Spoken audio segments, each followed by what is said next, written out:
안녕하세요. 이슈 리뷰입니다. 여러분, 평상시에 어떤 특정한 상대와 이상하게 굉장히 끌리는 경우가 있지 않으신가요? 그게 섹슈얼한 것이든 인간미로서 매력을 느끼든 강한 끌림이 난자인 세포 상태에서부터 그렇다는 것 혹시 알고 계신가요?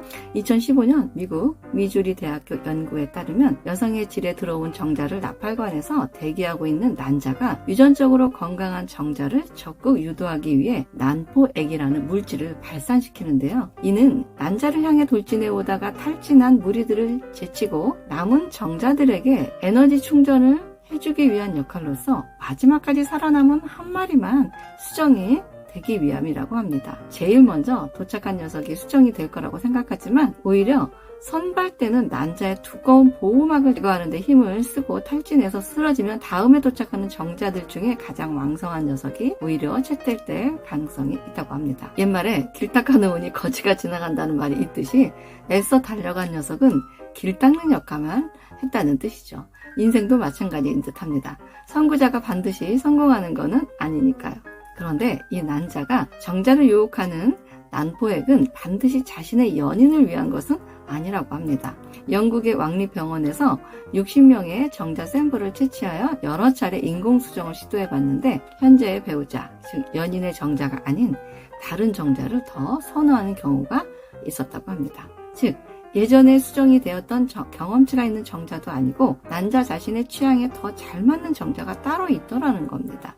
다시 말해 난자도 이상형이 있다는 것이죠. 지금의 애인의 정자가 아닌 진짜 다른 정자에 더 끌림이 있을 수 있다는 겁니다.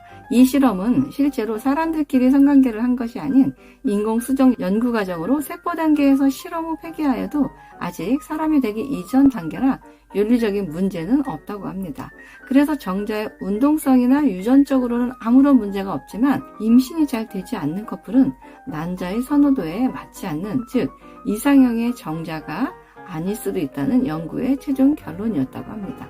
그렇다면 난자가 본능적으로 선호하는 정자와의 사람과 더 성향도 잘 맞을 확률이 높다고 할 수도 있겠습니다.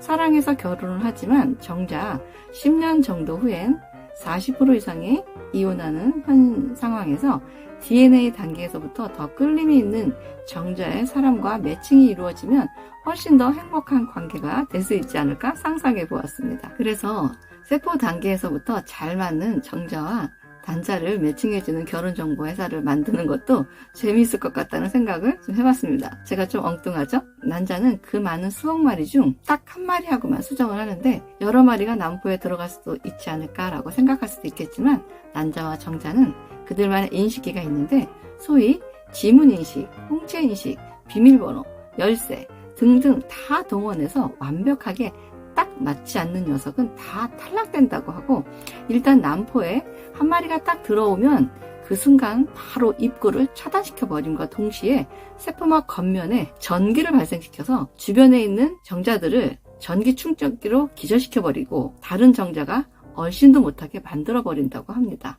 결론적으로 선발대가 반드시 수정되는 것도 아니고 늦게 도착하더라도 딱 맞는 열쇠를 가진 녀석이 채택이 되고 바로 입구가 차단되어서 채택된 녀석과 수정이 되면 자궁 내막에 착상이 되는 6일 이후부터 사람으로 성장이 된다고 하니 수없이 많은 빈도의 수억 개의 정자 중에 단 한 마리의 선택이라고 하면 로또하고는 정말 비할 데가 없는 확률로 선택된 존재라는 겁니다. 로또 당첨이 반드시 행운이 오는 것이 아니듯이 이렇게 압도적인 확률로 당첨이 된 우리들의 인생에 꽃길만 있는 것도 아닌 것과 마찬가지인 듯합니다.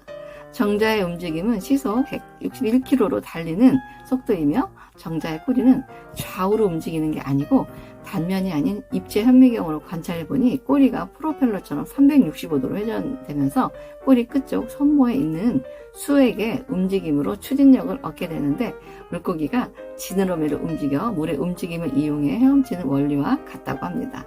그래서 난자 근처까지 가면 기력이 다 떨어지는데 난자에서 발사되는 난포액이라는 물질이 충전지 역할을 하여 배터리 충전을 하기 위해 안간힘을 다해 돌진하다가 죽거나 쓰러지고 제일 근육질의 정자만 남게 되는데 그것도 맞는 열쇠를 갖고 있는 정자만 채택이 된다고 합니다. 집에 열쇠를 두고 온 녀석은 다시 되돌아가다 죽을 수도 있겠네요. 정말 동물의 세계는 치열하고 비정한 것 같습니다. 모든 생물의 정자는 올챙이처럼 다 모양이 비슷한데 다른 종의 정자와 수정이 안 되는 것도 앞에서 언급했듯이 홍채인식, 지문, 열쇠, 비밀번호 등등의 DNA 단계에서 다 맞아야 하는 유전자가 있기 때문이라고 합니다. 그래서 종이 다른 생명체끼리 수정이 안 되는 이유가 그렇기 때문이라고 합니다. 천만다행이죠. 만약에 이게 가능했다면 인류의 인간이라는 고유의 종은 애초부터 불가했었을 것 같습니다. 세포 단계에서 철저한 지조와 순수 혈통을 사수하려는 의지가 본능적으로 강한 덕분에 오늘의 우리가 있지 않았을까 싶습니다. 그만큼 우리는 난자와 정자의 순수한 열정과 치열한 경쟁의 산물로서 결코 하찮은 존재가 아니라는 겁니다. 자연사할 때까지 스스로의 몸을 잘 지키며 살아가야 하는 것도 최초의 난자와 정자에 대한 최소한의 예의인 것 같습니다. 오늘 시청해 주셔서 감사드리고 구독과 좋아요, 알림 설정은 요금이 청구되지 않습니다. 다음에 더 흥미로운 주제로 뵙겠습니다. 고맙습니다.